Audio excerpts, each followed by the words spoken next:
Hello and welcome to another Todd Rolls Dice video where we're going to take a look at last week in Warhammer. Now I've got a selection of articles. This is stuff that I haven't covered this week, but how about we just jump into this select little selection of stories that I've got and we see what I found interesting in last week in Warhammer. So I think we start with the Rumour Engine because it's the easiest one. There's always going to be a Rumour Engine, so it's just a nice base level entry point for these videos. We haven't done one of these in a while. We're easing back into it. But here we go, our first Rumour Engine of 2025. No, second Rumour Engine, first Rumour Engine. I don't even know anymore. It doesn't matter. A Rumour Engine in 2025. What do we think? I'm thinking Demon. Probably some sort of standard or shield. It might even be vampire courts, but the teeth are wrong. I'm definitely getting a Sigma or Underworlds sort of vibe with this. But we'll see. Let me know what you think in the comments. And the next one is probably quite obvious with the wealth of Imperial Guard previews that we've had. It is the Black Library selection of the best Krieg books to read to get you in the mood for the new army box, which, at time of release, is available to pre-order if there's any stock left. So we have Krieg. I think all three of these books are by Steve Lyons. He must be the Krieg guy, and I've heard good things about most of the Krieg books, so this is, if you're a Krieg fan or you want to know more about Krieg, take a look at these. We have Krieg, we have Dead Man Walking, and we have the Siege of Vrax. Isn't the Siege of Vrax the story that really made the Krieg a household name in the 40k universe? So that's the Black Library selection. I haven't read either of these, so I can't give you any of my inputs. I probably wouldn't. I've got all of the Gaunt's Ghosts to get through. Well, all but two of the Gaunt's Ghosts to get through.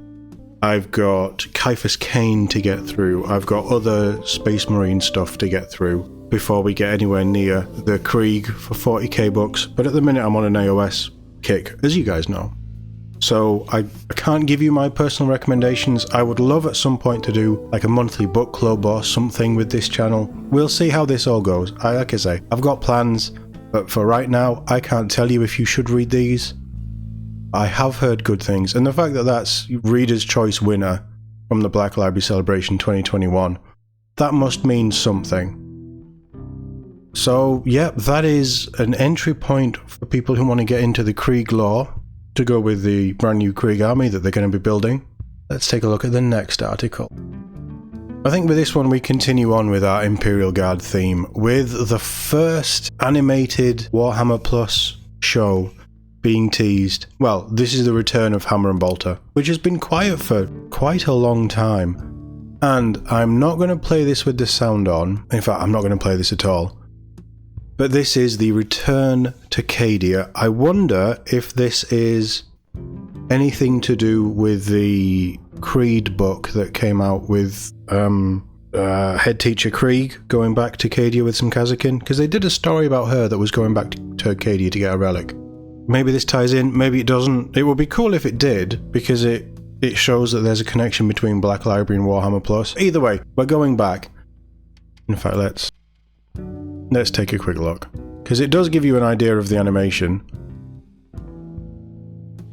It looks to be full CGI. That's all I'm going to play. That's all we're getting. If you want to watch this teaser, check out the article. It's in the description below.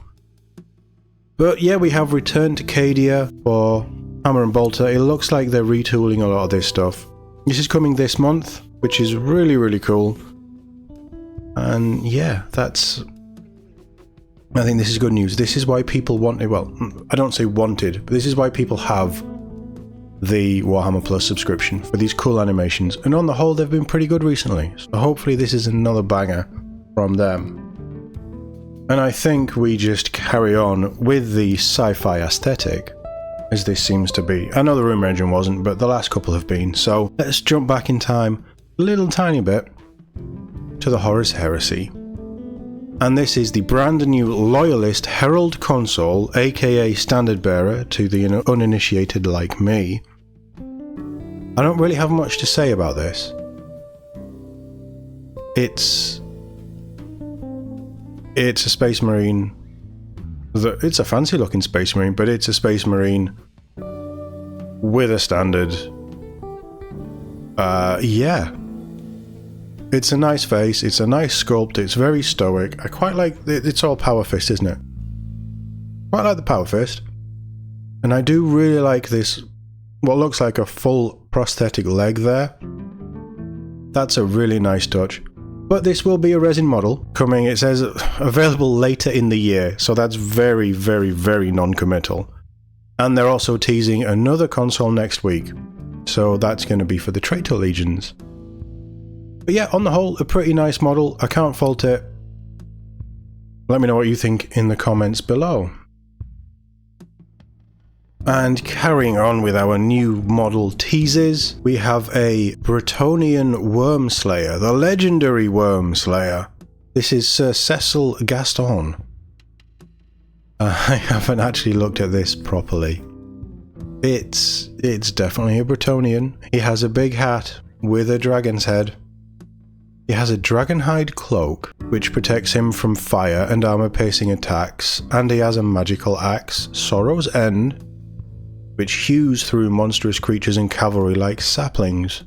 So he's probably going to be quite good. But I don't play Old World either. This is an Old World model. He already has rules in the Kingdoms of Bretonnia book, so that's cool. It's very Necromunda where they're starting to release the characters and stuff. That's really nice. He is resin, and he can lead regiments of foot knights while your Hospec Lord charges around. Really nice model. You only get that one picture, sadly. It sounds like he's got some interesting rules. So yeah, let me know what you think on Sir Cecil Gaston, the master, well, I say master, the legendary Worm Slayer of Bretonnia. And if you'll be picking him up for your Bretonnia armies, down in the comments. Our second to last article for the day is the Warhammer Underworlds first balance update. Now this is something that I may cover on the channel down the line. I've again heard very good things about how Underworlds plays.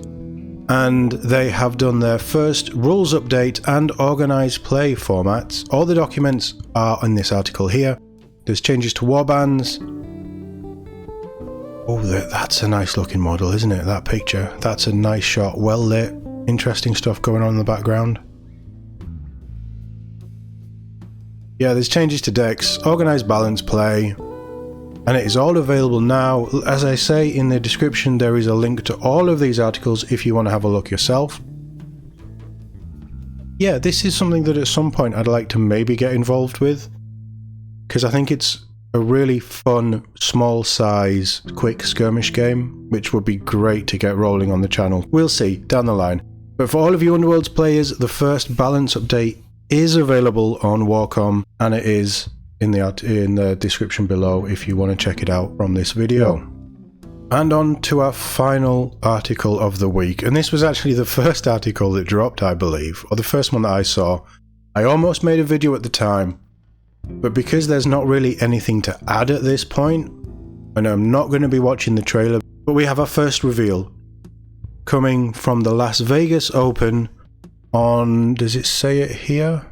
Yep, the 16th of January at 9 PM American time, which means Friday the 17th of January, 5 AM GMT. But the interesting thing for me is that we're getting Necromunda Black Library again, which is becoming a constant recurring thing with these.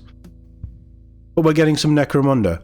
I don't know if this is going to be the next campaign book or another campaign in Hive Secundus, or it's going to be pushing the true Necromunda Primus, Hive Primus stuff forward. I don't know what they could be revealing at such a big reveal show, but we're also getting 40k, Age of Sigmar, and Old World. No mention of Heresy, no mention of Underworlds, no mention of Kill Team. Nothing of Warcry. And are we not thinking that Warcry is going to get a new edition this year? Maybe it's too early for new editions and stuff. They normally do them in the summer, don't they? But the big, I mean, you'd argue the big three are here. I think Old World is probably surpassing Heresy right now. There's a massive, massive swell of support for Old World. They're really focusing on getting stuff out for these. And the new models do fit in really well with the old models, which have that nostalgia vibe. Old World is High Elves, isn't it? Are we not due the High Elves soon? High Elves, Wood Elves. Yeah, I don't know. I don't know what it would be for 40k. I would guess Emperor's Children, but I don't know for sure. That could also be the Black Library shout. Sigma, ooh, don't know. We do have this little tease here. I'll throw this up larger on the video as we talk over it. So in the pink, it looks to be, I mean, it can only be 40k looking at the pose. And there's no Heresy here, so it can only be 40k. I think it's the Black Library character. I think that's what they're doing here. It's got to be Emperor's Children character. I'm going to say it's Lucius the Eternal, who had a fantastic Hammer and Bolter episode. We talked about Hammer and Bolter a minute ago. Fantastic episode. It can only be him, right? It just looks like how I would expect him to be in true plastic form. Surely. The orange, I think that's the 40k. I think that's going to be Knights. Because we know the Knights Codex is meant to be coming soon. We'll have Chaos Knights and we'll have Imperial Knights. So you've got quite a lot to go at from those two books. Maybe we're getting new big stompy boys. Who knows? Yellow, I am going to say, is Old World. I don't know which faction it could be. It looks very druidic. There's horns on there as well. I mean, I'm trying to place it in AOS with what we know what's coming. And I just think it's an Old World model. I'm really interested to know what it is because it might be something I can use in a Dark Oath army, actually. I like that kind of shamanistic look that it's got going on. Yes, this is only a silhouette, but I'm running with it, okay? The green can only be Necromunda. It's a mechanical worm or a carapace heavy worm or something, potentially Delac. It has to be Necromunda in the green, right? So what's the blue one? And I think it's obviously a vampire of some sort. Is this confirming the Flesh Eater Courts are getting one of the next releases? Because we've got Uruks up now, we've got the Gloomspite Gits coming. Well, we think the Gloomspite Gits are after the Uruks, right? And then we don't know what's coming afterward. Is that correct? I think that's correct. And it's definitely not a Cities of Sigmar horse, is it? So I think it's going to be Vampire Courts, Flesh Eater Courts, Vampire Lords, whatever element of that end is going in. And I am 99% certain that the Old World isn't getting new Vampire Courts. So that's got to be the AOS model. But let me know what you think in the comments as always. This is a week away from recording. I do not think I will be doing this one live, I'm afraid. We've never done one of these live. I think they're okay to do because I know quite a few people do them. What I'll probably do is just watch it back and I'll grab a coffee and we'll watch it. I may do my watch live. It may be pre-recorded. It depends how tired I am. But it is coming in 7 days' time. We will know what all of these models were. But I think this is teasing some really cool stuff. And from the silhouettes, I'm definitely intrigued in all 5 of these. But let me know what you think in the comments as always. Thank you very much for watching. And I'll see you all in the next one.